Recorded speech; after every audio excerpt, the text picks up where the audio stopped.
충만하게 하시고 오늘도 선포되는 이 말씀이 우리를 살리는 말씀, 그리고 이 세상을 살리는 말씀 될 수 있도록 은혜 베풀어 주시옵소서. 감사드리옵고 예수님의 귀하신 이름으로 기도드리옵나이다. 아멘. 오늘은 대추수라고 하는 제목으로 여러분과 함께 말씀을 나누겠습니다. 우리는 대부흥과 추수를 준비합니다. 그런데 부흥과 추수는 다릅니다. 뭐가 다르냐면 부흥은 뭐냐면, 추수는 이미 익은 곡식들을 거두는 것이 추수고, 그렇지요?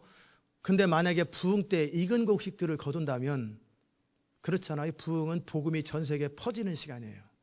전 세계 모든 열방 가운데 강력한 성령의 권능으로 복음이 퍼지는 시간이 부흥이라면, 대부흥이라면, 그 부흥이 지나고 나서 이제 우리 주님이 오시기 직전에, 그리고 주님이 오실 때 그 곡식이 제대로 자랐는지, 하나님의 복음이 심겨진 사람들이 제대로 자랐는지, 제대로 복음을 들었던 사람들이 믿음과 인내를 가지고 세워졌는지를 다루는 것, 그것이 추수입니다. 이해되셨습니까?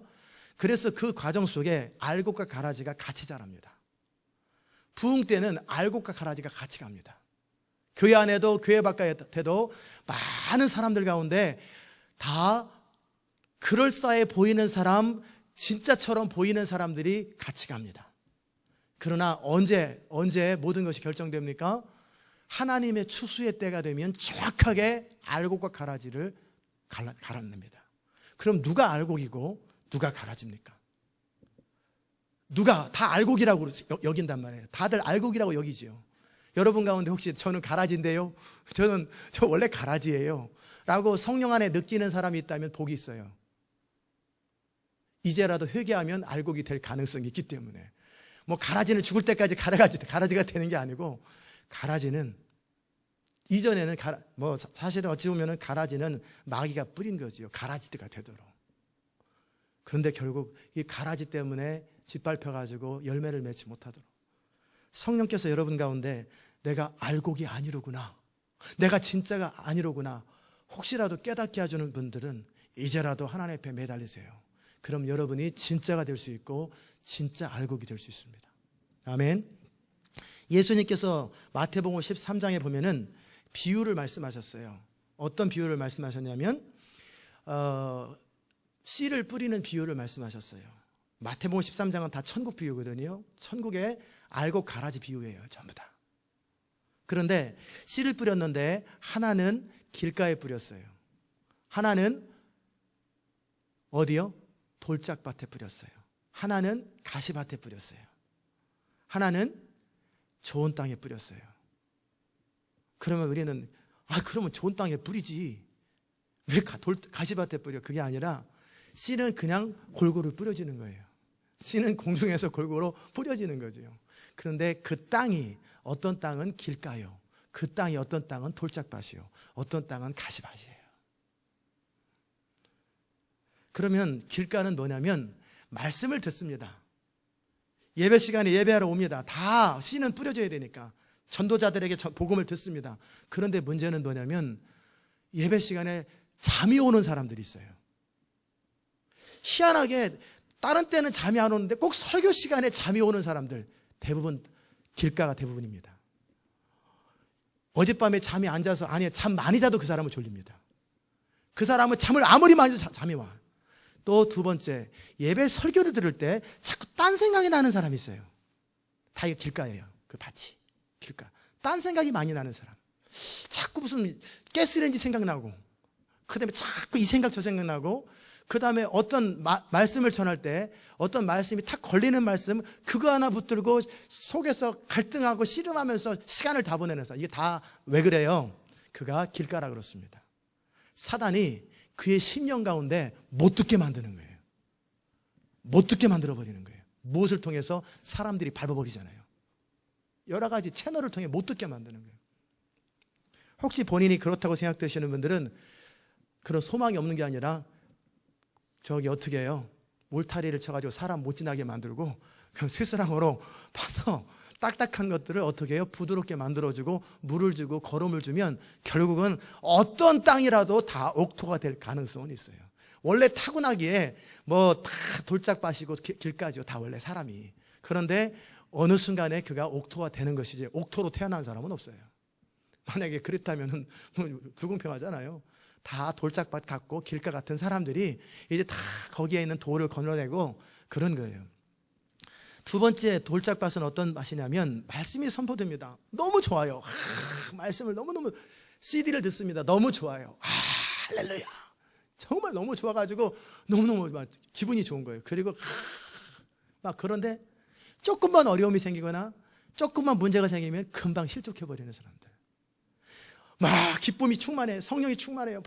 막 그러다가 부부싸움 한 번 하고 나면 그냥 기분이 팍 그냥 상해버리는 사람. 이게 다 돌짝밭이에요. 돌짝밭. 벼랑간 막 기쁨이 있다가도 자동차가 뭔가 찌그러지면 화가 나가지고 하루 종일 못 견디는 사람. 다 돌짝밭이에요. 기쁨을 유지할 능력이 없어요. 그러니까 말씀이 그 안에 들어가서 열매를 맺지 못하는 거예요. 그럴 때 그들은 돌을 골라내야 돼요. 나로 하여금 뿌리 내리지 못하던 돌이 뭔가 그 강팍함, 자존심, 자기의, 자기 생각 이런 것들이 너무나 많아가지고 너무나 쉽게 마음이 상해버려요. 쉽게 마음이 그냥 업앤다운 하는 거예요. 그러다가 조금 핍박이 있으면 금방 무너져 버려요. 결심했어 딱 그러는데 즉시 무너져 버리는 사람들. 다 이게 돌짝밭이라 그래요. 혹시 돌짝밭 같다 본인이 생각되는 분들은 돌을 골라내면 됩니다. 돌만 골라내면 목도 되는 거 아니겠어요? 그 돌을 골라내야지. 그래 나 돌짝밭이다 어쩔래. 이건 별로 능력 없어요. 돌을 골라내서 빨리 옥토로 만들면 되는 거예요. 어떻게? 너희는 내가 일러준 말로 깨끗해졌다고 그랬거든요. 하나님 말씀에 부딪히는 어떤 거 있잖아요. 그게 돌이에요. 주의 종의 어떤 말씀을 선포할 때 탁탁탁탁 부딪히잖아요. 그게 돌이었어요. 그 돌을 킵하지 마세요. 자존심을 가지고 자기 의를 가지고 킵하지 마시고 그 돌을 빨리 버리세요. 부딪힐 때마다 말씀에 부딪힐 때마다 돌을 버리세요. 그러면 어느 순간에요 이제는 말씀이 선포되면 송이꿀처럼 달아요. 그리고 버틸 힘이 생겨요. 어떤 상황이 발생하잖아요. 어떤 힘든 상황이 발생할 때 이길 수 있는 힘이 생겨요. 돌밭이 옥토가 되시기를 주의 이름으로 축복합니다. 네, 아멘 하시는 분은 꼭 돌은 아닙니다. 돌밭은 아닙니다. 어쨌든 세 번째 가시밭이 있어요. 이런 사람들은 뭐냐면 양육도 받습니다. 제자훈련도 받습니다. 그리고 교회에서 프로그램에 참여합니다. 근데 결정적인 순간에 못 넘어서는 한계들이 있어요. 결정적인 순간에 꼭 부딪히는 넘어지는 한계들을 가지고 있는 사람들이 있어요. 그게 뭐예요? 가시밭이에요. 결국 뭐냐? 재리의 염려, 먹고 사는 거 염려, 환경의 염려거든요. 그건 뭐냐면 그 중심에 자기를 사랑하는 거예요. 그 중심이 자기를 사랑하고 자기 인생을 사랑해요. 그렇기 때문에 내 인생에 항상 좋을 마지막 말씀을 듣고 배우는 게 얼마나 재밌어요. 진리를 배우는데 재밌잖아요. 막 재밌어요. 근데 결정적으로 자기 삶에 딱 적용할 때 어느 정도 적용을 합니다. 그러나 결정적으로 딱 부딪힐 때 자기 안에 중심이 이기심하고 딱 부딪히면은 여러 가지 이유가 나면 연약해서요, 부족해서요, 나중에 천천히 아프거든요. 즉시 손해가 나거든요. 그게 다 가시밭이에요. 환경적인 어려움이 닥칠 때 주를 위해서 죽기로 작정했는데 벼랑간 직장 상사가 너 주일날 이번에 교회 나와. 아니 교회 나와 아니라 직장에 나와. 안 나오면 너 잘린다. 그러면은 재리의 염려와 그래서 위해서 그 상사하고 딜을 해야 되는데 주님과 딜을 해. 주님 저 사람은 강팍하고 주님 마음이 넓고 그러니까 주님이 익스큐즈 하시면 안 될까요? 이런 사람들은 뭐냐면 결국 가시밭이에요. 그런 사람들은 항상 그 태도가 그렇기 때문에 진리에 깊이 못 들어가요. 하나님의 영광을 직접 경험 못해요. 항상 그 바운더리에 있어요.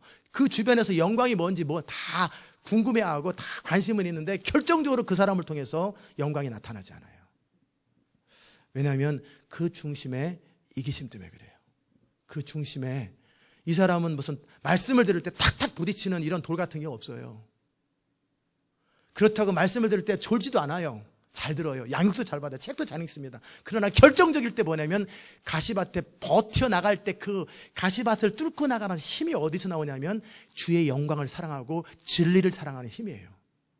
그 진리를 위해서 기꺼이 내가 억압받고 손해받고 죽어도 좋다라는 거예요. 내가 옳다고 믿는 하나님의 약속을 붙들기 위해서 사자굴에 기꺼이 들어가면 들어가는 거지. 뭐 죽으면 그만이지. 이렇게 진리를 사랑하는 사람들은 이제 옥토로 바뀝니다. 왜? 결국 그 사람들은 뭐를 경험하냐면 하나님 그분을 경험하게 돼요. 하나님의 어떤 선포되는 말씀을 듣는 수준을 넘어서서 그 말씀 가운데 뭐를 하나님 그분을 경험하게 돼요. 그분 자신을 경험하게 돼요. 그분의 얼굴을 직접 보게 돼요. 그것이 능력이 됩니다. 아멘. 정말 여러분 안에 그런 은혜들이 있길 주의 이름으로 축원합니다. 그러면 좋은 것은 뭐냐면 진짜 진리를 추구하는 사람들이에요. 모를 때는 모르는 대로 사는 거죠. 제가 늘 그 얘기 하잖아요. 모를 때는 어떻게 하겠어요? 모르는 대로 사는 거지. 원래 처음부터 알고 태어난 사람 없어요. 다 모르고 태어나지. 진리, 타고나니까 여기 진리라고 딱 써가지고 이름이 진리인지, 김진리일 수는 있을지 몰라도 진리라고 딱 써있는 사람 하나도 없어요. 다 모르고 나와요. 다 아무도 모르고 그냥 다 죄인으로 태어나고 그냥 무지하게 태어나는 것이 인간이에요. 저나 여러분이나 예외 없이 다 무지하게 태어나요. 진리를 몰라요. 그런데 이제 부모를 통해 사람을 통해서 이것저것 정보들을 집어넣고 그래가지고 그것이 본인은 진리인 줄 알았더니 보니까 하나님의 진리와 반대가 되는 이런 상식이나 이런 경험들이 내 머리에 가득 차 있어요. 그러니까 그것이 돌이 되기도 하고 그것이 여러 가지 부담되는 거예요. 그러다가 어느 날 성령을 통해 거듭나고 하나님의 말씀이 그의 삶 가운데 박히기 시작하는 거예요. 그러면서 그 진리가 내 안에 이상하게 부모 말대로 다 했는데, 직장 상사 말대로 다 했는데, 이 세상 사람 말대로 다 했는데 왜 인생이 안 풀리냐, 뭐 진짜 내가 원하는 게 안 이루어지냐, 막 그럴 때 그런 사람들에게 어느 날 진리가 선포됩니다. 하나님의 말씀이 선포되면요, 정말 진리를 추구했던 사람들은 이거로구나. 제가 90년대에 발견했던 진리. 그의 나라와 그의 일을 구하면 이 모든 게 더해진다니.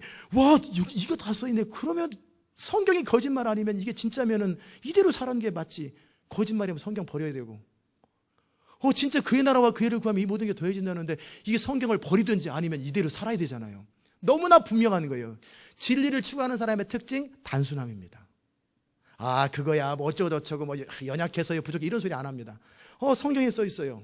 그의 나라와 그의 일을 구하면 이 모든 게 더해진다. 그러면 일단 그 다음에 관심 뭐겠어요? 그의 나라와 그의 일이 뭘까?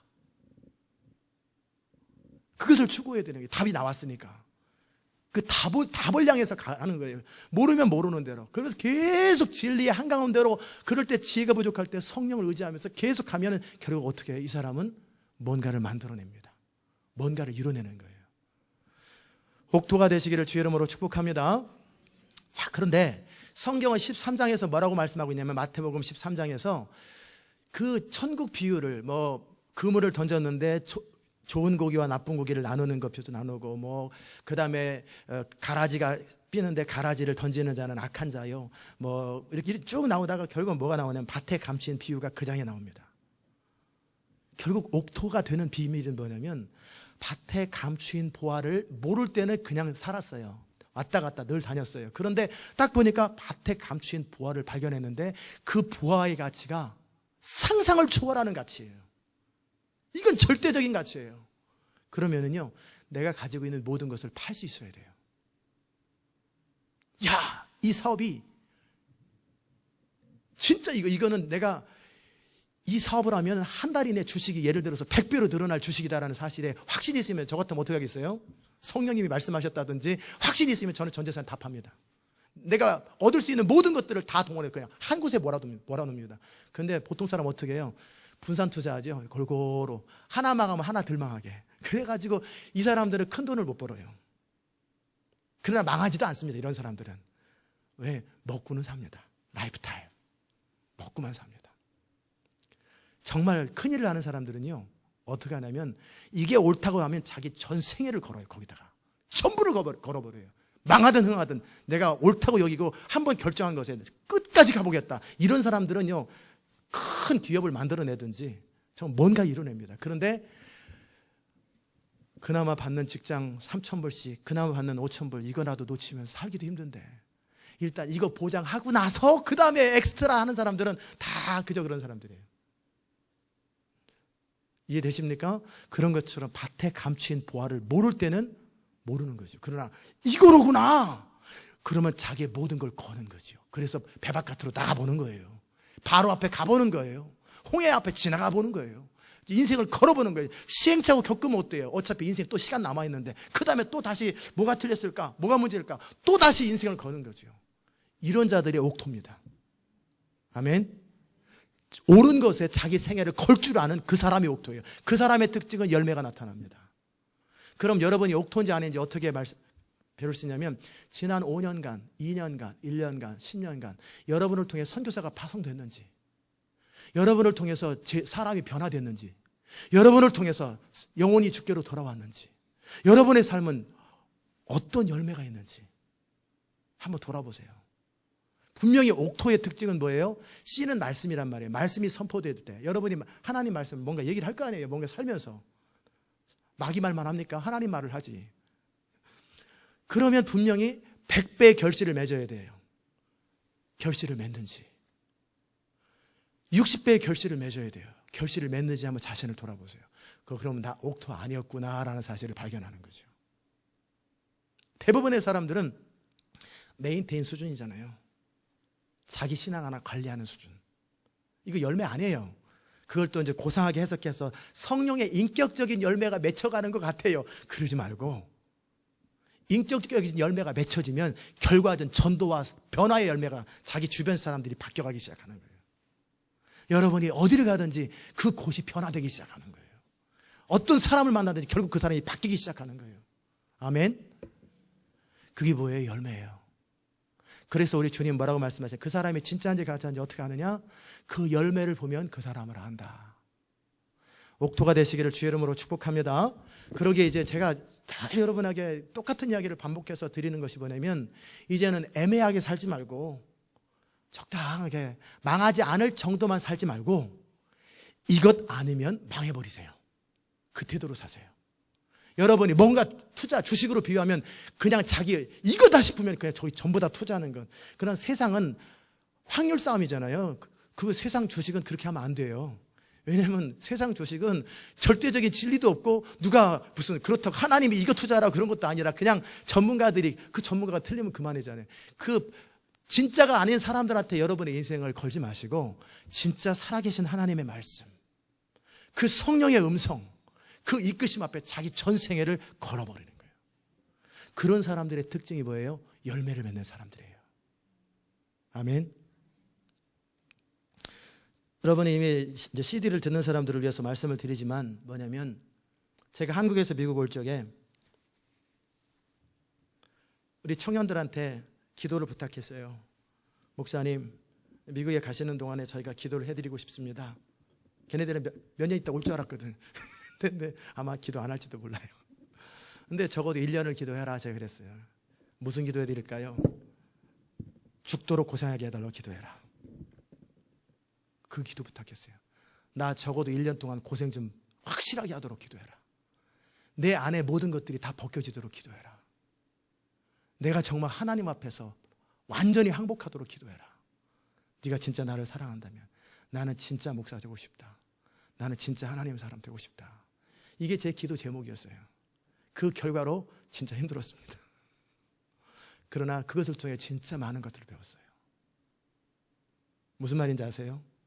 또 두 번째 제가 했던 게 뭐냐면 그 전에 있던 교회에서 5년 만에 돌아오면 3년만 교회 봉사해주면 제 학비와 생활비를 다 대주겠다고 그 안수 집사님, 지금 장로님 다 되신 분들인데 저와 같이 제자훈련 했던, 제자훈련 말고 양육했던 사람들이 목사님을 통해서 저한테 하셨던 말씀, 매달 생활비와 학비를 다 대줄 테니까 Please come, 와달라고. 제가 거절했습니다. 이유는 두 가지. 그 약속에 매이고 싶지 않기 때문에. 두 번째, 더 중요한 이유. 나는 하나님이 나를 먹이는 사람입니다. 나는 하나님이 나를 공급하지 어떤 사람이나 교회가 나를 공급하는 거 아닙니다. 나는 하나님을 의지하고 살고 싶습니다. 난 편안한 삶을 원치 않습니다. 하나님 그분이 나를 책임져주는 그런 인생을 살기 원합니다. 그러기에 모든 안전한 것들을 배수진을 다 쳐버리고 다 가능성을 다 끊어버렸습니다. 그리고 삶의 한복판에서 하나님 그분이 역사 안 하면 죽으면 되는 거고 하나님이 역사하면 그대로 살아보면 되는 거예요. 실패하면 교훈을 얻으면 되는 것이고 인생을 걸고 하나님 앞에 가는 거예요. 이게 뭐예요? 옥토의 특징이에요. 아멘. 여러분이 이제 그런 자세로 살아보세요. 그럼 어떤 일이 생긴 줄 아세요? 열매가 나타나기 시작해요. 여러분을 주변을 통해 이 땅에 사는 수많은 사람들은 다 진리에 관심이 있고요. 인생에 관심이 있고요. 정말 가치 있는 것에 관심이 있어요. 왜요? 우리는 하나님의 형상을 따라 지음받았기 때문에 그래요. 모든 사람은 다 영광스러움에 관심이 있고요, 행복에 관심이 있고요, 가치에 관심이 있고요, 진리에 관심이 있어요. 근데 그들은 하도 많이 속아가지고 이 사람도 믿을 수 없다, 이 사람도 믿을 수 없다, 그건데 진짜를 발견하면 그들은 자기 인생을 걸기 시작해요. 내가 평생 모은 재산이라 할지라도 이 사람이 진짜다, 이 교회가 진짜다 하면 자기 전 재산을 드리기 시작해요. 자기 생명을 걸기 시작해요. 왜? 사람은 원래 먹고 살도록 창조된 것이 아니라 그건 다 속아서 그러는 것이고요, 하나님의 영광을 위해서 창조되었어요. 그렇게 영광스러운 것을 보고 가치 있는 걸 보면 자기 인생을 드리고 싶은 마음이 사람 안에 있어요. 누구나 그래요. 사람으로 태어난 사람 다 똑같아요. 어떤 사람도 사람은 다 똑같아요.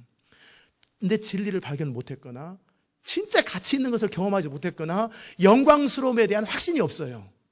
그런데 누군가가 자기 주변에서 그렇게 살아가고 있는 모습, 그리고 그걸 인도해 준다고 그러면 자기 생애를 걸게 돼 있어요. 여러분이 그래서 먼저 경험해 보셔야 돼요.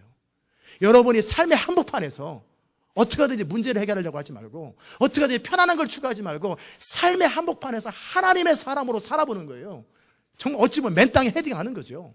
서부 개척할 당시에 둘 중에 하나, 동부에서 편안하게 최소한 기본 봉급 갖고 살든지, 아니면 가다가 죽든지, 아니면 대박을 터뜨리지. 그래서 서부 개척이 거의 목숨 걸고 달려갔잖아요. 맹수들을 향해서 막 그냥 달려가고 죽고 살고. 그래서 그 당시 때 거부가 된 사람이 얼마나 많아요.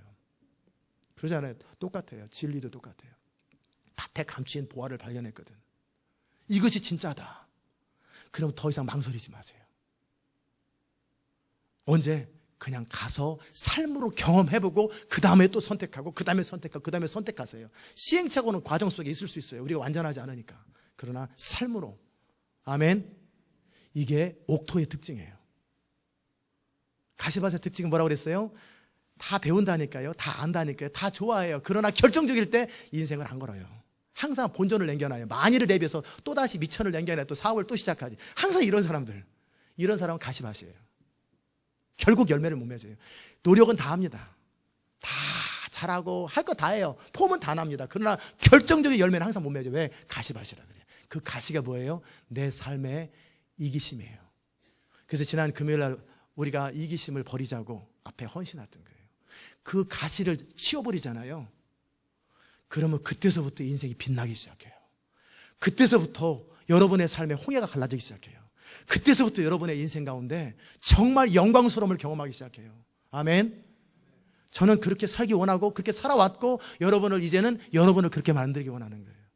그래서 함께 하나님의 영광을 삶의 자리에 경험하기 원하는 거예요. 자, 우리 주님이 추수에 대한 이야기를 다루면서 그 씨 뿌리는 비유를 말씀하신 것처럼 시대 마지막에 우리 주님은 두 가지 추수를 하십니다. 하나는 뭐냐면 예수님이 직접 하시는 추수가 있어요. 그 추수는 무슨 추수냐면요, 익은 곡식, 모든 환난과 어려움들을 극복하면서 이 마지막 시대 가운데 믿음을 지키는 진짜 하나님의 사람들을 추수하는 추수가 있고요. 두 번째 추수는 뭐냐면 천사들을 통해 납니다. 그 사람들은 예수님이 직접 간섭도 안 해요.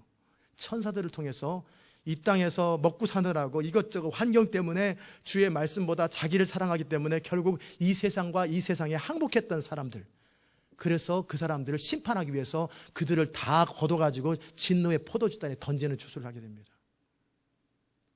그것이 오늘 본문의 핵심이에요. 요한계시록 14장에 1절부터 보십시다. 1절에 보시면 내가 보니 어린 양이 시온산에 섰다고 돼 있어요. 그와 함께 14만 4천이 있습니다.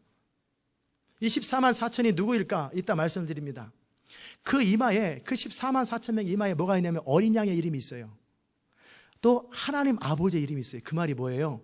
하나님이 보증하는 사람, 개런티하는 사람이라는 거예요. 하나님께서 성령으로 인쳐준 사람들이에요. 이 사람들. 이 사람은 진짜다. 이 사람은 진짜다. 그런 사람들이 있다라는 거예요. 내가 하늘에서 나는 소리를 들으니 많은 물소리도 같고 큰 뇌성과도 같은데 내게 들리는 소리는 검은 것 타는 자의 검은 것 타는 것 같더라. 뭐 천국에서 찬양이 들리나 봐요. 저희가 보좌야 네 생물과 장로들 앞에서 14만 4천 명이 새 노래를 불러요.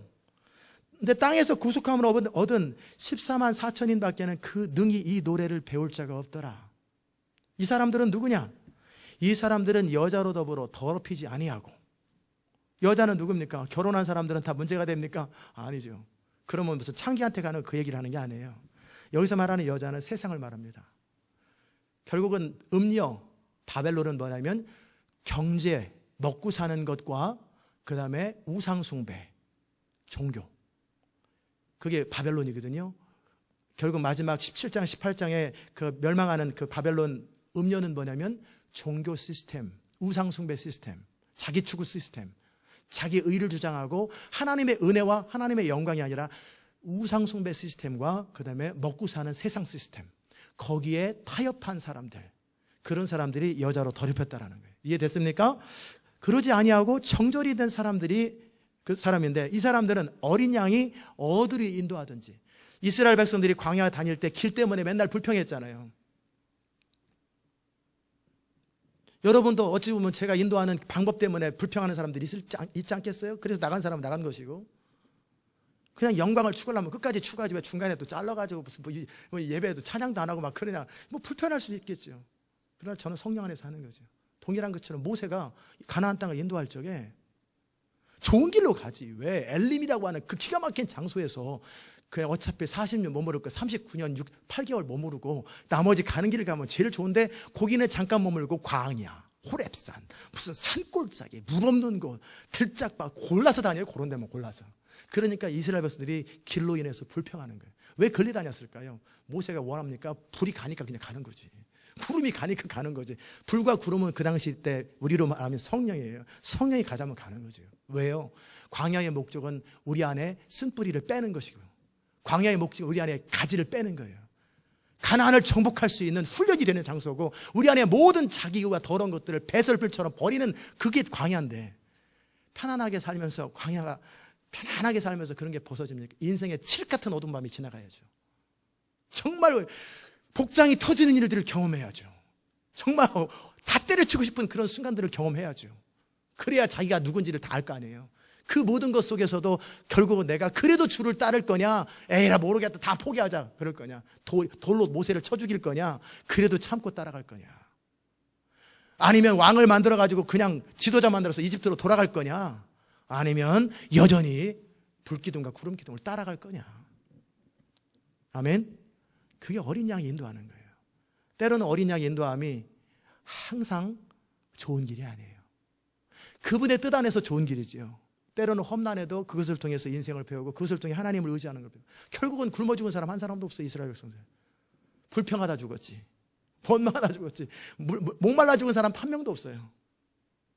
가끔씩 짐승이 죽으면 어떻게 해요? 바베큐 먹으면 되는 거지. 그렇잖아요. 그러니까 결국은 목말라 죽은 사람 한 명도 없고, 배고파 죽은 사람 한 명도 없어요. 원망하다 다 죽었어요. 결국 때가 되면 물이 나타나요. 때가 되면 만나가 떨어져요. 때가 되면 메추리가 떨어져요. 우리가 사망의 음침한 골짜기를 다닌다 할지라도 우리 어린 양이신 예수님이 인도하면 그때 광야에서 화초가 피고 사막에서 강이 나타나는 거예요. 아멘. 그 하나님을 신뢰할진데, 우리는 그분이 인도하는 길은 다 쉴만한 물가요, 푸른 초장인 거예요. 우리는 쉴만한 물가, 푸른 초장이 우리 스타일대로 다 하는 거 아니에요. 실제 이집트나 실제 이스라엘 가보세요. 쉴만한 물가, 푸른 초장이 이런 이 캔사스 시티에 있는 그런 농장인가? 아니죠. 그 풀뿌리나 좀 있고 어디 산골짜기 다니면서 풀 찾아다 다니는 거예요. 이렇게 쫙 깔려있는 그런 풀이 없어요, 초장이. 근데 다윗은 거기서 쉴만한 물가 얘기를 하는 거예요. 주인이 진짜 풀이 있는 곳을 가기 위해서 애 보고, 그 양들 보고 먼지 나는 곳에 산골짜기에 올라가서 결국은 거기 가서 풀을 먹도록 해주고, 또 시냇가로 쫓아다니는 거예요. 인도하는 거죠. 쉴만한 물가와 푸른 초장을 인도하는 과정이 아무리 힘들어도 목자 되신 우리 주님이 인도하시면 완전하다라는 거예요. 아멘. 그런 태도가 있는 사람들이라는 거예요. 어린 양이 어디를 인도하든지 따라가는 자며, 사람 가운데서 구속을 받아, 사람 가운데, 여러 사람들 가운데 리뎀션을, 구속을 받아서, 구원을 받아서 어떤 열매예요? 처음 익은 열매다. 그래서 하나님과 어린 양께 속했다라는 거예요. 그들 입에는 거짓말이 없어요. 흠이 없는 자들이에요. 주의 보혈로 씻음을 받은 자들이에요. 바리새인과 서기관보다 더 나은 의, 하나님의 성령을 따라 주의 보혈로 씻음 받고, 두 번째 하나님의 성령을 따라 온전하게 살아감으로 그는 내면에, 겉에만 화려한 게 아니라 겉도 안도 깨끗한 사람들이에요. 그런 사람들이에요. 이 사람들이 누굴까? 이런 사람들인데, 두 가지 학설이 있습니다. 첫째는 14만 4천 명에 대해서 그냥 상징으로 구원받은 영적 그리스도인, 영적 이스라엘이라고 해석하는 그 해석이 하나 있고, 그러나 저는 이렇게 해석하기를 원합니다. 7장에 14만 4천 명이 분명히 누구라고 기록되어 있냐면 이스라엘 백성으로 기록되어 있기 때문에 이들 14만 4천 명은 이 마지막 7년 환란 중에 뒤에 적그리스도가 등장한 그때 구원받는 이스라엘 백성들이 이 사람들일 것이다 라고 저는 보기를 원합니다. 이해되셨습니까? 이것만이 진리라는 얘기는 아니에요. 이럴 것이다. 그러면 나머지 이방인들은 누구냐? 6절에 보세요. 또 보니 다른 천사가 공중에 날아가는데 땅에 거하는 자들 곧 여러 나라와 족속과 방언과 백성에게 전할 영원한 복음을 가졌더라. 이 14장에 제가 관심을 가지고 14장을 이렇게 해석하는 이 내용과 이 상황이 언제일까 보면은, 제가 언제라고 보냐면 지금이 아니라, 지금은 과정이고 결국 7년 환란 중에서 마지막 적그리스도가 등장할 그때 나타나는 현상 가운데 구원받을 사람, 버림받을 사람, 그때를 말한다고 저는 그렇게 바라보고 모든 것을 해석하고 있습니다. 그때 천사가 모든 자들에게 복음을 전하고 있어요. 그리고 그들에게 뭐라고 하냐면 큰 음성으로 가로되 하나님을 두려워하며 그에게 영광을 돌리라. 이는 그의 심판하실 시간이 이르렀음이니 땅과 하늘과 땅과 바다와 그 물들의 근원을 만드신 이를 경배하라. 즉 그 계시록 7장에 보면은 14만 4천 명 이스라엘 백성들을 모으고, 그리고 나서 각 나라와 각 족속가 헤아릴 수 없는 수많은 사람들이 흰옷을 입고 세마포를 입고 주 앞에 서는 것처럼 이스라엘 백성들은 첫 열매, 원가지, 그들 가운데 버린 사람들이 대부분이고, 정말 그 모든 것들을 극복하고 구원받은 자들은 특별할 거예요. 그들은 그와 함께 이방인 가운데 구원받은 자들은 복음을 통해 구원받습니다. 예수 그리스도의 복음을 통해, 그들도 복음을 통해 구원받지만 그들에게 하나님께서 말씀하시는 거예요. 각 나라와 족속과 방언과 백성에게 전할 이 복음이 전해지는 거예요. 그리고 그들에게 천사 셋이 경고를 합니다. 이방인들에게, 모든 자들에게 경고를 하는데, 첫째 경고는 뭐냐면 하나님을 경외하라, 하나님을 경배하라, 하나님만을 경배하라, 그렇게 되어 있습니다. 하늘과 땅을 지으신 하나님을 경배하고 이제 심판하실 시간이 곧 이르렀기 때문에 끝까지 믿음을 지키고 인내함을 가지고 자신의 믿음을 지켜서 영원한 하나님의 구원에 참여하라, 그렇게 말씀하고 계세요. 이해되셨습니까? 자, 두 번째 천사가 말을 합니다. 무너졌도다 무너졌도다 큰 성 바벨론이여, 모든 나라를 그 음행으로 인하여 진노의 포도주로 먹이던 자로다 하더라, 그래 됐어요. 결국 바벨론이라고 하는 이 음료가 사람들을 속여요. 그 음행으로 아주 음란하게 포도주를 먹이는 것처럼 아주 교묘하게 사람들을 속이는데, 어떻게 속이냐면 이 음료가, 바벨론이 사람을 속이는 방법은 지금이랑 똑같고 2000년 전이나 4000년 전이나 똑같아요. 결국 뭐냐면 경제와 종교를 통해 속입니다. 가나안 땅에 갔을 때 먹고 사는 경제 문제와 두 번째는 우상 숭배를 통해 속입니다. 근데 둘 다 똑같이 속는 이유는 간단합니다. 진리를 사랑하지 아니하고 자기 생명을 사랑하는 자들은 속게 돼 있어요. 저를 보시기 바랍니다. 그 말이 무슨 말이냐면 결국 누가 우상숭배냐, 우상숭배가 뭐냐, 우상숭배하는 게 뭐냐, 교회 안에 우상숭배하는 자들 되게 많아요. 이 땅에 교회 가운데 우상숭배하는 자들, 천국 못 갈 사람들 진짜 많아요, 교회 안에. 그럼 우상숭배는 뭐고 하나님을 경배하는 게 뭐냐? 그 차이는 간단합니다. 우상숭배는 진리를 사랑하는 게 아니고 자기 인생을 사랑합니다. 우상숭배의 그 동기가 뭐냐면, 나는 공부 안 하고 엿을 정문에 붙여가지고 대학에 가기 원하는 사람들, 나는 열심히 일하지 않은데 부적 하나 받아가지고 사업이 잘 되기 바라는 사람들, 결국 자기의 심은 대로 거두는 것보다는 요행을 바라고 뭔가 축복을 바라는 그런 사람들, 다 이게 우상숭배자들이에요. 그런 사람이 교회 안에 얼마나 많아요. 진리대로 순종하지 아니하고 진리를 삶으로 살아내지 않으면서도 주의 종도 불러가지고 기도해주면 축복받을 거라고 생각하고 기도 부탁하는 사람들, 다 우상숭배자들이에요. 다 우상숭배자들이에요.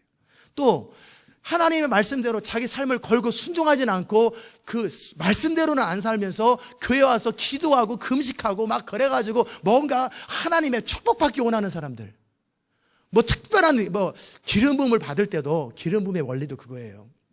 뭐냐면 여러분이 하나님의 진리와 하나님의 말씀을 따라 성령을 따라 살면 기름 부음이 임해요.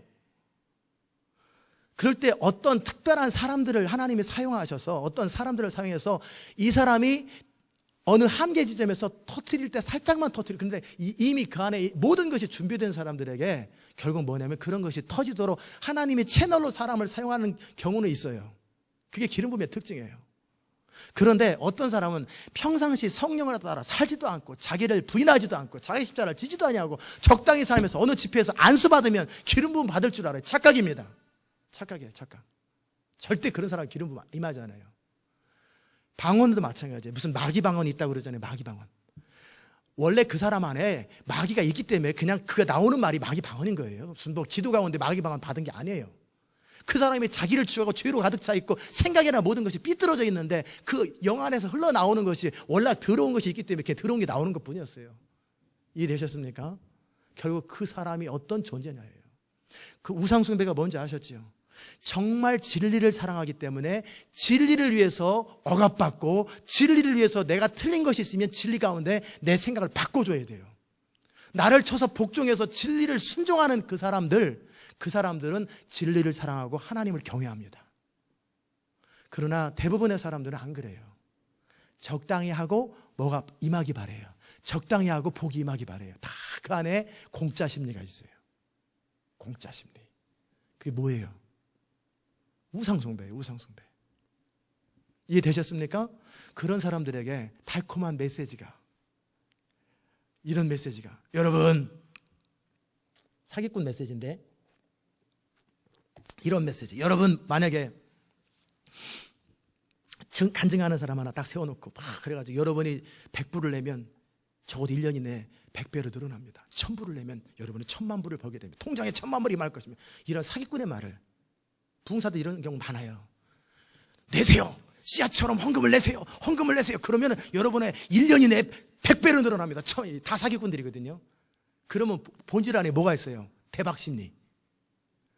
벌어도 안 벌리는데 돈이라도 1000불 그냥 속는 셈 치고 보니까 병도 고치고 막 하는 거 보니까 저 사람 말은 진짜 같아. 그럼 이 사업에 투자하면, 이게 하나님 나라니까 1000불 투자하면 벌겠다. 만약에 그렇게 해서 돈을 번다면 창조 질서는 뭐예요? 성실한 사람들은 뭐예요? 열심히 눈물을 흘리며 씨를 뿌린 사람들은 뭐예요? 저 같은 맨날 돈 싸들고 다니면서 100배네 그 사람 100배 또 100만 불 투자해 1000만 불 투자해 맨날 그러고 하겠어요. 다 거짓말입니다. 다 우상숭배예요. 사람들 안에 요행심리, 탐심을 이용해서 돈을 모으려고 해서 자기 사역을 만들어내려고 하는 거예요. 다 사기꾼들입니다. 그거 아니에요. 결과와 상관없는 거예요. 내가 하나님의 나라와 영광을 위해서 헌신하고 싶은데 저 사람이 하나님의 사람 같아요. 그러면 그 하나님의 축복과 상관없이 그냥 내가 마음을 다해서 그분을 위해서 헌금하는 거고 투자하는 거지. 하나님을 위해서 결과와 상관없이. 그런데 지나다 보니까 하나님께서 제 중심을 보시고 복을 주셔가지고 결과적으로 보니까 야 진짜 부자 됐네. 뭐 이럴 수는 있어요. 진짜 그 중심을 보고. 그러면서도 성령 안에서 열심히 성실하게 살아가는데 하나님께서 지혜를 주시고 계시를 주셔서 길이 열려가지고. 그런데 이거 내면 그 사행심리, 요행심리, 다 우상숭배예요. 우상숭배. 그 중심이에요. 이해되셨습니까? 헌금하는 것 자체가 문제가 아니에요. 그 중심이 뭐냔 말이에요. 사자거리에 들어가면 주님이 고쳐줄 거야. 그럼 난 슈퍼스타 되겠지. 근데 아니죠. 풀무벌에 들어간 사람은 주님이 건져줄 거지만 안 건져 불에 타 죽어도 저는 괜찮아요. 그렇게 결정하고 들어가잖아요. 안 건져도 상관없다고. 나는 주의 뜻을 지킬 뿐입니다. 나는 하나님 나라로 해서 내 인생과 물질을 드릴 뿐입니다. 왜? 내가 사는 목적이 하나님의 영광이고 하나님 나라니까 내가 가진 것을 가장 소중한 걸 주님의 나라를 위해서 효과적으로 사용되는 곳에 드리는 거지요. 그 결과는 상관없는 거예요. 건져주시는 건 하나님이 하시는 거예요. 그런 자들에게 하나님이 은혜를 주시고 복을 주시는 거예요. 아멘. 헌금 자체가 문제가 아니에요. 그 중심의 동기예요. 우상숭배의 동기, 기복신앙의 동기, 기복신앙은 우상숭배입니다. 축복. 축복을 받으려면 성실하게 사세요. 말씀대로 사세요. 충성스럽게 사세요. 절대적으로 기도하세요. 하나님의 뜻대로 순종하세요. 그러면 복 달라고 안 그래도 그냥 복이 당해 저절로 임합니다. 아멘. 이게 진리의 힘이에요. 두 번째, 음료는 뭐냐면 사람 안에 자기 생명을 사랑하는, 똑같잖아요. 자기 생명을 사랑하는 것처럼 자기 생명을 사랑하는 게 뭐냐면 결국 먹고 사는 것. 하나님 말씀도 좋고 복음도 좋고 은혜도 좋고 다 좋은데 일단은 목구멍이 포도청이라고 일단 먹고 봐야죠. 먹는 것부터 해결해야지. 항상 본전이 중요한 사람, 항상 먹고 사는 게 중요한 사람, 이런 사람들은 다 음료한테 속아요. 적그리 시스템이 다가올 때 결국은 목사님 말씀 무슨 말씀인지 알지만 그래도 살아야 되지 않겠어요. 그리고 결국 표를 받게 돼요. 왜? 먹고 사는 게 중요하기 때문에. 먹는 게 중요하기 때문에. 이 경제로 무너지는 사람이나 우상숭배로 무너지는 그 동시에 핵심이 뭐냐면 자기 사랑이에요. 자기 생명을 사랑하는 자는 잃을 것이요. 아멘. 나를 위하여 자기 생명을 미워하는 자, 진리를 추구하는 자, 그런 자들은 얻을 것이다. 이해됐습니까? 셋째 천사, 그 뒤를 따라 큰 음성으로 가로되 만일 누구든지 짐승과 그의 우상에게 경배하고 이마에나 손에 표를 받으면 어찌 된다고 그랬어요? 몰라서 받았는데요. 어쩔 수 없이 우리 목사님이 괜찮다고 그래서 받았는데요. 아무 상관없다니까요. 결국은 표를 받았느냐예요. 그래서 이 계시록의 말씀을 성경이 모든 사람에게 주어졌잖아요. 읽는 자가 복이 있고 듣는 자가 복이 있고 그 가운데 기록된 것을 지키는 자가 복이 있다고, 때가 가깝다고 분명히 그런 거예요. 그렇기 때문에 받지 말라고 돼 있으면 절대 받으면 안 되는 거예요. 누가 설득하든 결국 성경이 맞아요. 그 목사님이 맞는 게 아니고 그 종교 지도자가 맞는 게 아니에요. 성경이 맞는 거예요. 그러기에 받지 말라고 돼 있으면 이마나 손에 마크, 받지 말라는 거예요. 그러면 그 사람도 그가 선교를 아무리 많이 했든 헌신을 마음만히 했든 아무 상관없어요. 그런 사람 받지도 않겠지만 하나님의 진노의 포도주를 마시리니 결국 그 사람들 왜 받아요? 결국 살려고 받는 거지. 살려고. 자기 생명을 사랑하기 때문에. 진노의 포도주를 마시리니 그 진노의 잔에 섞은 것이 없이, 이 섞인 것이 없다라는 말이 무슨 말이냐면 그냥 물을 좀 타야 돼야 되는데 100% 그냥 포도주라는 거예요. 그 말이에요. 그 말은 뭐예요? 진노를 받되 쉬지도 않아요. 천삽두고 하루에 한 번 펴야 되잖아요, 북한 사람들은. 근데 제가 그거 한번 해봤는데 1000번은 아니고 100번을 삽질을 하고 허리 한번 피는데 그것도 못 하겠더라고요. 한 20번 삽질하고 허리 한번 펴야지. 너무 힘드는데, 근데 북한 사람들은 완전히 고문을 시키잖아요. 천삽을 뜨고 허리 한번 펴고 또 바로 허리 한번 폈으면 바로 또 삽질을 해야 돼. 그런데 나중에 표를 받은 사람이나 이렇게 하나님의 복음을 거절한 사람들은요, 유황과 불에 타서는데 단 0.1초도 쉼이 없이 계속 타요. 그게 섞인 것이 없다라는 것이 뭐냐면 진노가 계속 임한다는 게, 그냥 100% 진노가 약간씩 약간 더 셌다 덜 셌다 덜 셌다 그게 아니라 확실한 진노가 계속 영원히 임한다라는 거예요. 이해되셨습니까? 섞인 포도주가 뭔지. 거룩한 천사들 앞에 어린 양 앞에 불과 유황으로 고난을 받으리니 그 고난의 연기가 세세토록 올라가리로다. 누가에게? 짐승과 그 우상에게 경배하고 그 이름의 표를 받는 자마다 밤낮 누구든지 쉼을 얻지 못하리라. 쉼을 얻지 못해. 받지 마시기를 주의 이름으로 축복합니다. 우상 숭배하지 마시고 먹고 사는 것 때문에 주를 배반하지 마세요. 결국 우리는 생명보다 주를 사랑하셔야 돼요. 그런 자들이 추수입니다. 정말 절대 지옥은 가지 마세요. 여러분이 지옥이 얼마나 무서운지 잘 안 느껴지고 그러기 때문에 주의 말씀, 이 경고를 무시하면서 여전히 술집에 앉아있는 사람들, 그 사람들은 이 말씀을 듣고 이거 한번 해보세요. 가스레인지 켜가지고 거기다 손 올려놓으세요. 질 때까지 한번 해보세요. 지옥이 얼마나 뜨거운가. 하나님 말씀을 어기면서 어영부영 타협하는 사람들 어떻게 한번 해보냐면 가스레인지에다가 기름을 넣어놓고 펄펄 끓이는데 거기다 손 한번 집어넣으세요. 그보다 더 뜨거운 것이 영원히 있어요. 이 가스레인지에 올려놓는 손이야 좀 이따 화상 나오면 되잖아요. 그러나 영원한 지옥, 술 취하는 자들, 거짓말하는 자들, 속이는 자들 다 지옥 가거든요. 이런 자들은 영원토록 쉼이 없어요. 제발 가지 마세요. 눈을 빼서라도 가지 마세요. 팔을 잘라서라도 가지 마세요. 정말 안 느껴지거든. 주의 말씀이 선포되는데 여전히 자기 욕구가 말씀보다 더 강하거든. 한번 경험해보라는 거예요. 진짜 화상 입을 것 같아 너무 겁나면은, 용기가 없으면은 일단 가스레인지 한참 데핀 다음에 끈 다음에 그 위에 뭐 올려놓는 거, 그 뜨겁잖아요. 거기다 손 한번 대보라고, 살짝이라도. 그럼 얼마나 뜨거운가. 이거를 계속 된다고 생각해 보세요. 그것도 안 되면 젓가락을 가스레인지에 뜨겁게 빨갛게 데핀 다음에 그걸 한번 몸에 대보세요. 그리고 흔적을 한번 가져보세요. 영광스러운 건 아니지만. 그리고 다시는 하나님 말씀 어길 생각하지 마세요. 아멘. 이게 안 느껴지는 분은 그렇게라도 하세요. 저는 예수님의 십자가를 생각할 때 저는 못을 홈디포에 사가지고 못을 갖고 다녔어요. 지금도 집에 있어요. 대못을 가지고 여기다 찔러보는 거. 언제까지? 뻥 뚫을 때까지는 아니고 피 나오기 직전까지, 완전히 표시날 때까지 계속 찔러 힘을 가해보세요. 얼마나 아픈지 몰라요. 근데 이 손등에다 못을 누르면 더 아파요. 와, 나는 여기까지 피도 안 나왔는데 이렇게 아픈데 우리 주님은 뻥 뚫을 때까지 들었으니 얼마나 아플까? 얼마나 아플까? 이게 안 느껴지니까 저는 그런 것도 하는 거예요. 그런 것도 한번 해보는 거예요. 어느 목사님은 정말 자신이 경건하지 못하는, 자꾸 안일해지고 너무나 편안한 삶을 추구하기 때문에 금요일마다 그 목사님 어떻게 주무시냐면 서재에다가 자갈을 깔아놓고요, 그냥 그 천 하나만 살짝 깔고 그냥 자갈에서 주무신대요. 얼마나 배기겠어요. 그렇게 해서라도 자기를 일깨우려고, 와신 상담처럼 그렇게 자기를 일깨우려고, 그렇게까지 해서라도 자기를 지키는 사람들이 있는데. 아멘. 깨어있기를 주의 이름으로 축복합니다. 절대 지원 가지 마세요. 자, 12절 보십시다. 그러기에 성도들의 인내가 여기 있나니, 그 마지막 세대 그들에게 성도의 인내가 여기 있나니 저희는 하나님의 계명과 예수의 믿음을 지키는 자니라. 언제까지? 생명을 다해서 계명을, 어떤 유혹이 있고 어떤 핍박이 있고 있어도 여전히 하나님의 계명과 예수의 믿음을 지키는 자들이 성도라는 거예요. 이 성도들이 천국의 혼인잔치에 참여하는 사람들이에요. 13절 보십시다. 또 내가 들으니 하늘에서 음성이 나서 가라되 기록하라, 꼭 기록하고 전하라, 이 말이에요. 지금 이후로, 즉 그 당시 때 이제 이 마지막 환난, 적그리스도의 시스템 속에 들어갔을 때는 뭐냐면 누가 복이 있냐면요, 주 안에서 죽는 자들이 복이, 믿음을 지키다가 죽는 자들이 복이 있어요. 왜냐하면 살 방법이 없거든요. 살 방법이 없어요. 죽어야만 벗어나요. 어떻게 3년 반 동안 밥 안 먹고 살아요? 결국 죽어야 된단 말이에요. 아멘. 그러면 두 가지가 있어요.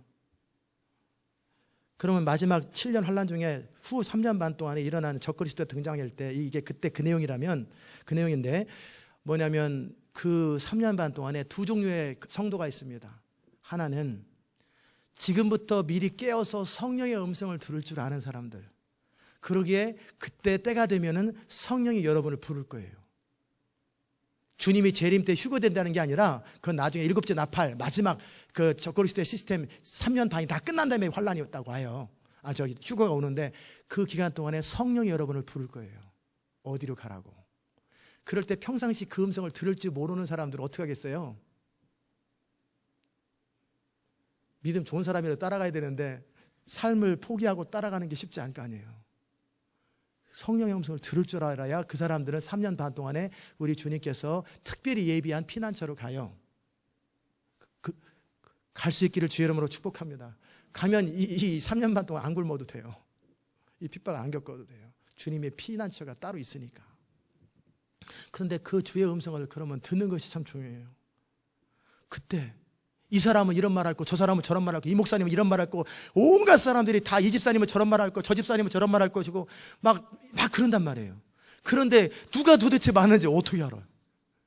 그럴 때 자기 안에서 말씀하시는 성령의 음성을 들을 줄 아는 사람들은 그 음성을 따라가면 되는 거예요. 그런 피난처가 있는 거예요. 그런데 이제 못 간 사람들은 어떻게 되냐면, 못 들은 사람들은 한마디로 깨어있지 못하고 성령 안에 살지 못하고 늘 그 사람들의 특징은 자기 뜻대로 자기 마음대로 살았던 사람이에요. 교회는 다니지만 성령의 음성을 누가 듣느냐? 어쩌다 한번 듣는가 말고 유절리 듣는 사람들은 누구냐면 요한복음 7장 17절에 그렇게 말씀하셨어요. 너희가 하나님의 뜻을 행하기를 원하면, 행하려고 하면 이 말이 내가 스스로 하는 말인지 하나님 아버지로부터 나온 말인지 니들이 스스로 알 거다, 우리 주님 그러셨어요. 무슨 말인지 아십니까?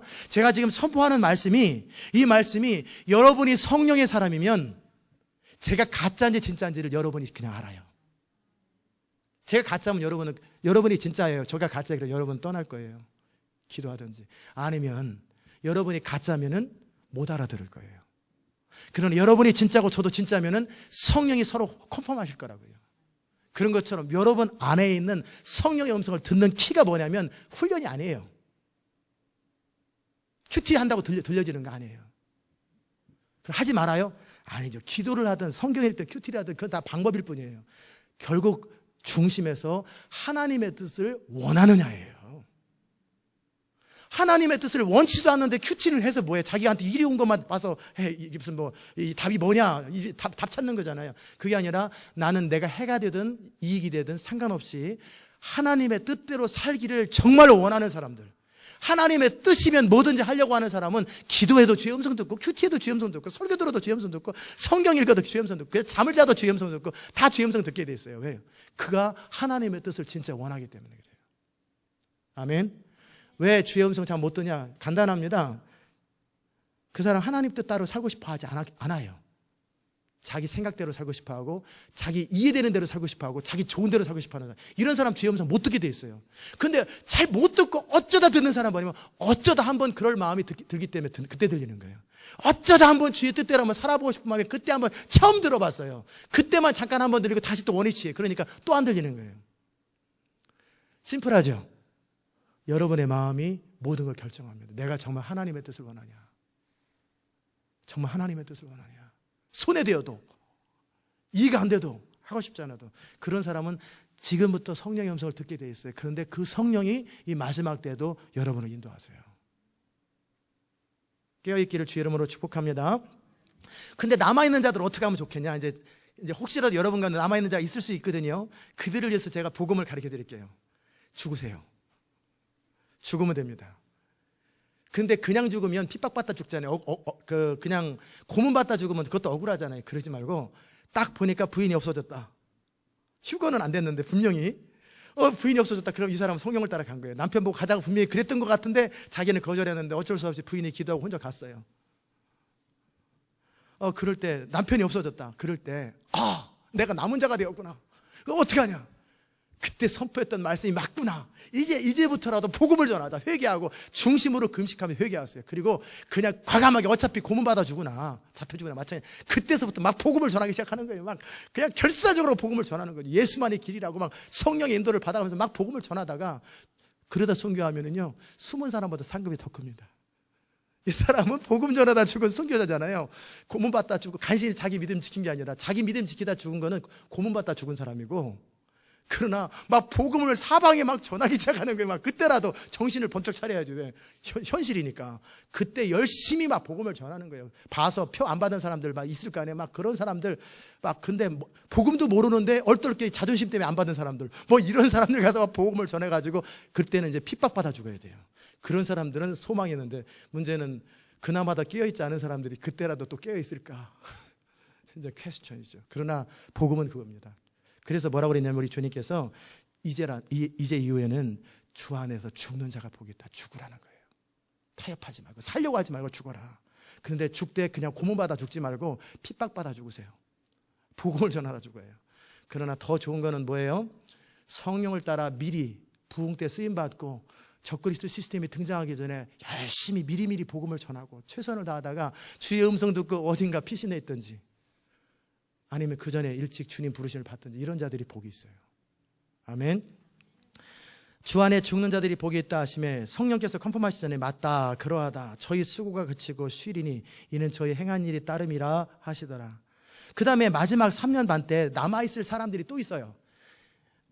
깨어있지 못하는 사람도 남아있지만 그때 두 증인처럼 스페셜하게 남겨둔 사람이 있을 수는 있어요. 왜? 이 땅에 남은 자들 가운데 여전히 복음을 전해줘야 되기 때문에. 그거는 뭐 진짜 순교의 사명을 가지고 있는 사람들이 이제 그때 이제 복음을 전하겠지요. 열방 가운데. 그야 하나님께서 부르심에 따라 사는 거지만 어쨌든 여러분이 깨어있기 바랍니다. 그 다음에 14절에 보시면 추수가 나옵니다. 내가 보니 흰 구름이 있고 구름 위에 사람의 아들과 인자지요. Son of Man, 예수님입니다. 사람의 아들과 같은 이가 앉았는데 그 머리에는 금 면류관이 있고 그 손에는 이한 낫, 날카로운 낫이 있더라. 또 다른 천사가 성전으로부터 나와 구름 위에 앉은 이를 향하여 큰 음성으로 외쳐가로되 내 낫을 휘둘러 거두라. 거둘 때가 이르러 땅의 곡식이 다 익었음이로다 하니, 그럴 때 내 낫이란 단어를 사용했다고 예수님 아니라고 생각하면 안 돼요. 왜냐하면 그냥 영어에는 반말 안 합니다. 근데 한국 사람이 이거 잘못해서 반말을 써놓은 거예요. 당신의 낯을 휘둘러 거둘 때가 이르렀으니 당신의 낯을 휘두르소서, 이렇게 존댓말을 썼었을 텐데 분명히. 근데 영어로는 그냥 이런 게 없으니까 이걸 해석을 반말을 해놓은 거예요. 그러나 어쨌든 당신의 낯을 휘두르 거두소서. 즉 천사는 뭐예요? 타임직이죠. 시간이 되었다라는 것을 알려주는 거예요. 주님이 몰랐을까봐? 아니죠. 그냥 천사는 자기 역할을 감당하는 것이고, 그때 주님께서 이제 낫을 들어서 추수하기 시작합니다. 어떻게 해요? 주님이 추수의 천사들을 보내기 시작하고 하나님 직접 주님께서 일하십니다. 자, 근데 그 곡식이 어떻게 다 익었다고 그랬어요. 제가 처음에 말씀드린 것처럼 곡식이 씨가 뿌려졌던 것을 부흥이라고 그랬어요. 그리고 사람들이 회개하고 돌아오는 것. 그런데 이 모든 시간들이 지나가면서 결국 곡식이 익은 거예요. 익은 곡식들이에요. 알곡과 가라지가 가려졌어요. 그래서 이 알곡들이 찼기 때문에 이들을 거두는 추수가 첫 번째 추수고요. 두 번째 추수는 같은 동시에 일어나는데, 또 다른 천사가 하늘에 있는 성전에서 나오는데 또한 이한 날카로운 낫을 가졌더라. 불을 다스리는 다른 천사가 제단으로부터 나와 날카로운 낫을 가진 자를 향하여 큰 음성으로 불러가로되, 이건 네 맞습니다. 당신이 아니고, 네 이한 낫을 휘둘러 땅에 포도송이를 거두라. 그 포도가 익었느니라. 그랬더니 천사가 낫을 휘둘러, 이게 다 실제 낫을 휘두르는 게 아니라 이 추수할 때 상징이잖아요. 추수의 천사들이 바람을 분다든지 뭐 그러겠지. 아니면은 이 뒤에 천사들은 뭐냐면 진노의 추수를 거두는 자들이기 때문에 심판을, 재앙을 선포하는 거죠. 대접재앙들을 막 선포하는 거예요.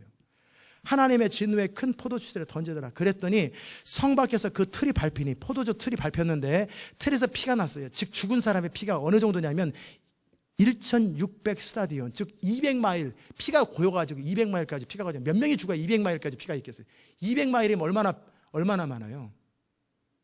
조지아 땅 전체 저 피가 가득한 거예요. 그러면 얼마가 죽어야 돼요? 적어도 20억 정도가 죽어야 이 정도 되지 않겠어요?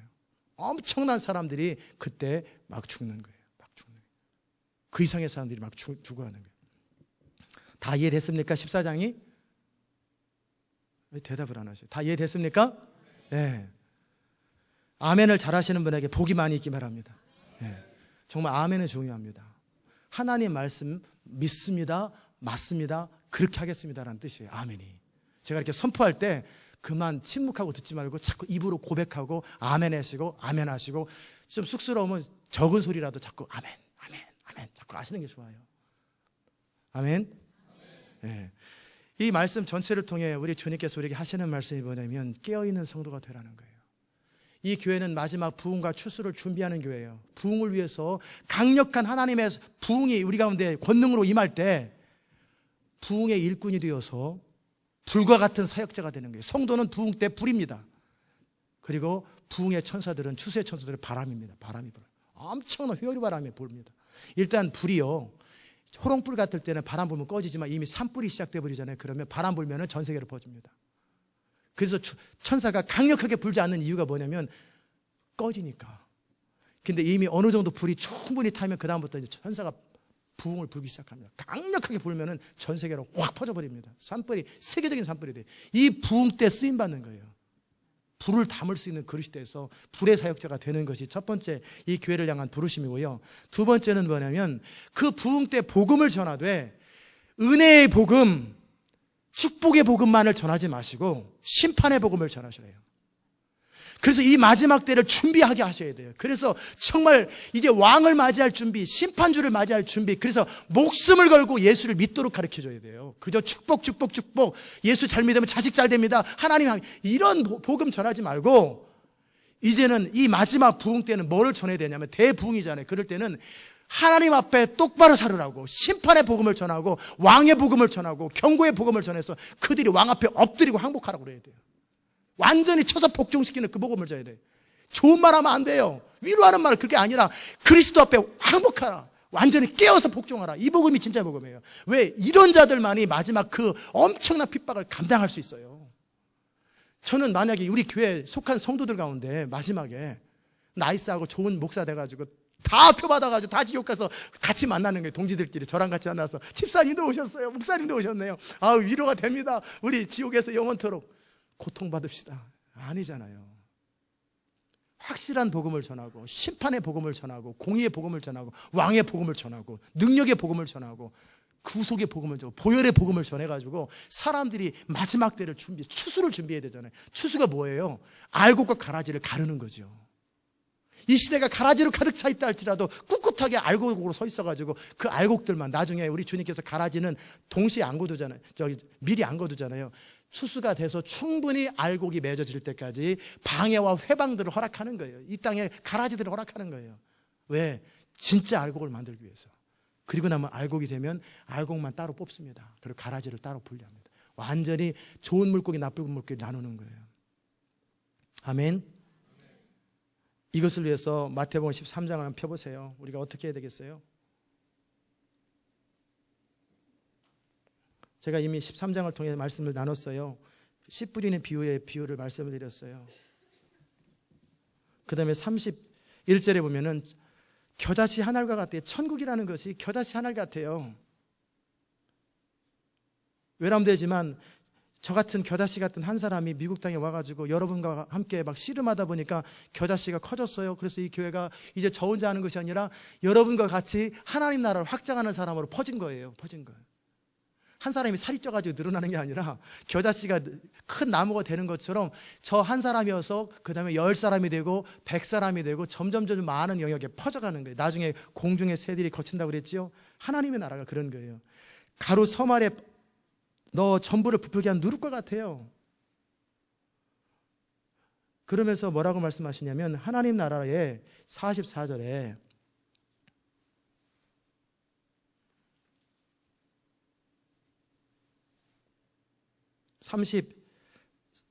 38절에 37절에 대답하여 좋은 씨를 뿌리는 자는 인자요 세상 밭은 세상이요 좋은 씨는 천국의 아들들이요 가라지는 악한 자의 아들들이요 가라지를 심은 원수는 마귀요 추수 때는 세상 끝이요 추수꾼은 천사들이 다 나와 있지요. 그 가라지를 마지막 때 다 가른다고 계시록에 나와 있잖아요. 인자는 그 천사들을 보내리니 저희가 그 나라에서 모든 넘어지게 하는 것과 또 불법을 행하는 자들을 거둬낸다고 되어 있지요. 풀무불에 넣어 울며 이를 갈미 쓰리라. 그때에 의인들은 자기 아버지 나라에서 해와 같이 빛나리니 그러기 위해서 어떻게 하라고 그랬어요? 천국은 마치 밭에 감친 보화 같으니 사람이 이를 발견하기 위해 숨겨두고 기뻐하여 돌아가서 자기의 소유를 다 팔아 그 밭을 사는 거예요. 천국은 마치 좋은 진주를 구하는 장사 같으니 극히 값진 진주 하나를 만나면 그가 자기 소유를 다 팔아요. 그러기에 너희 소유를 다 팔지 아니하고는 버리지 아니하고는 내게 올 수 없다고 했던 말이 그 말인 거예요. 하나님 나라에 들어가는 사람들은 본전 남겨놓고 가면 안 돼요. 자기 모든 소유를 다 팔아서 주님을 사랑해야 돼요. 아멘. 그런 사람들이 좋은 밭이고 그런 사람들만이 천국을 가는 거예요. 자기 생명보다 주님을 사랑해야 되는 거예요. 그런 사람들만 천국 가는 거예요. 천국은 마치 바다에 금을 던졌다는 것과 똑같다. 그래서 좋은 것은 그리스도 닮고 못된 것은 내버리느니라. 세상 끝에도 49절에 이러하리라. 천사들이 와서 의인 중에서 악인을 갈라내어 풀무불에 던져 넣으리니 거기서 울며 이를 갈미 쓰리라. 이 모든 것을 깨달았느냐? 깨달았느냐? 그러므로 천국의 제자된 서기관마다 마치 옛 것과 새 것을 그 곳간에 내어오는 집주인 같은 자유로운 거예요. 모든 것에. 여러분이 정말 알곡이 되시기를 주의 이름으로 축복합니다. 그리고 마지막 시대 때 깨어서 성령의 음성을 듣는 것이 가장 중요해요.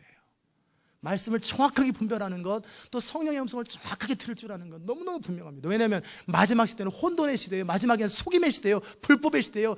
완전히 불법이 가장 왕성해지대요. 대부분의 목회자들과 종교지들이 다 속일 거예요. 다 거짓 선지자가 돼가지고 여러분을 속일 때 유명하다고 따라가지 마시고요. 말 잘한다고 따라가지 마시고 인센티브 준다고 따라가지 마시고 여러분 안에 기름 부음 성령을 따라 진짜 목자를 따라다니시고 진짜 하나님의 종들을 따라다니셔야 돼요. 그보다 더 중요한 건 여러분이 진짜 성령을 따라가 스스로 살 수 있는 법을 배워야 돼요. 왜냐하면 언제까지 같이 있을 수는 없잖아요. 각자 흩어지고 사방으로 도망갈 적에 시온교회 세계 시온교회 다 모여라 그거 없잖아요. 그 전까지 하는 거고 각자 이제 성령을 따라 살아가야지. 흩어져야지. 가족도 헤어질 수도 있고 다 흩어져야 돼요. 잠시 출장 간 사이에 그런 일이 생기면 어떻게 되겠어요? 흩어져서 사는 거죠. 마지막 3년 반 후에 주님을 만나는 거죠. 공중에서. 깨어있기를 주의 이름으로 축원합니다. 주의 음성을 듣고 마지막 시대를 준비하고 정말 많은 사람들을 여러분이 준비시켜 주셔서 그 한 사람도 잃어버리지 아니하고 모든 사람이 구원받아 천국 갈 수 있기를 주의 이름으로 축복합니다. 기도하십시다. 하나님 아버지 감사합니다. 오늘도 주의 말씀을 듣게 하셔서 감사합니다. 하나님, 우리가 주의 말씀을 따라 살게 하셔서 감사합니다. 시대 마지막에 깨어있는 말씀을 듣게 하시고 우리가 전하게 하셔서 감사합니다. 하나님, 이제 마지막 추수가 다가오게 될 때 우리가 가라지가 되지 아니하고 알곡이 되어 영원히 주님의 잔치에 참여하는 자들 되게 하시고, 특별히 이 마지막 환난의 시대가 다가올 때 우리가 말씀에 깨어있고 성령에 깨어있어서 정말 주님의 부르심에 정확하게 분별하고 따라가는 주의 백성들 될 수 있도록 은혜의 은혜를 더하여 주옵소서.